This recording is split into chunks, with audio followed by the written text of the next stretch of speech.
Saya salah satu yang pernah terpapar COVID-19, dan kondisi saat itu saya mengalami sesak napas dan muntah-muntah hebat. Dan dalam masa-masa sulit itu, satu persatu saya mendengar rekan-rekan seperjuangan, rekan-rekan relawan gugur karena terpapar COVID.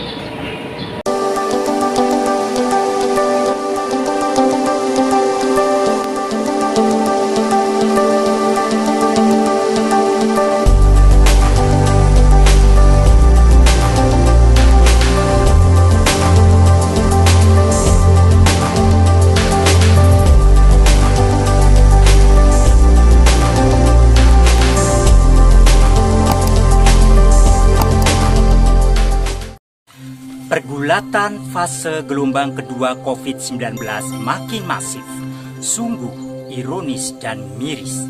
Tak peduli menyasar siapa saja yang lengah memberi celah. Di garda terdepan, relawan pun rentan terpapar. Assalamualaikum warahmatullahi wabarakatuh. Salam sehat untuk rekan-rekan seperjuangan saya yang ada di lapangan, yang sedang berjuang mengevakuasi pasien-pasien yang terpapar COVID-19. Saya salah satu yang pernah terpapar COVID-19, dan kondisi saat itu saya mengalami sesak napas dan muntah-muntah hebat. Dan dalam masa-masa sulit itu, satu persatu saya mendengar rekan-rekan seperjuangan, rekan-rekan relawan gugur karena terpapar COVID. Dan situasi saat itu saya sempat dilarikan oleh rekan-rekan relawan yang begitu cepat mengevakuasi saya ke RSUD Bekasi. Dan saat itu RSUD Bekasi yang banyak sekali pasien yang ada di tenda-tenda darurat, dan mereka hampir separuhnya membutuhkan ruang ICU. Dan saat itu ruang ICU sangat sulit sekali untuk kita dapatkan. Dengan uang banyak pun ruang ICU sulit kita dapatkan, karena daftar tunggu ruang ICU itu yang sangat luar biasa.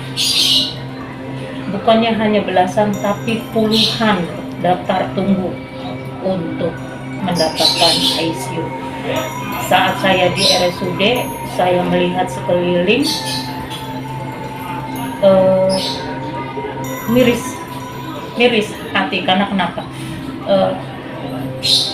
Mereka sangat banget membutuhkan ICU, dan keluarga sudah berusaha ke sana kemari untuk mendapatkan ruang ICU, tapi hasilnya tidak.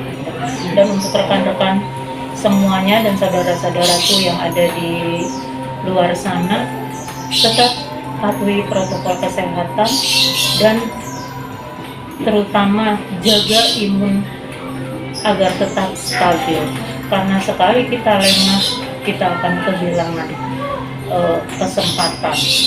Tetap patuhi protokol kesehatan dan salam sehat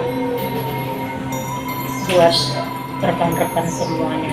Dan sekali lagi saya terima kasih untuk rekan-rekan relawan yang begitu cepat untuk membantu saya untuk mengevakuasi saya ke rumah sakit, terutama rekan-rekan adik-adik saya, anak-anak Qatar yang sudah membawa saya ke rumah sakit. Assalamualaikum warahmatullahi wabarakatuh. Teriris hati ini di tengah pandemi, rasa empati dan peduli seyogyanya harus terus terpatri. Jangan biarkan mati di tengah pandemi. Bunyikan suara hati. Tatkala pergulatan antara hidup dan mati, tak seorang pun sanggup kecuali rahmat ilahi. Ya, selaksa kebaikan dan pertaruhan amal soleh. Begitu berarti hakiki. Itulah sahabat sejati.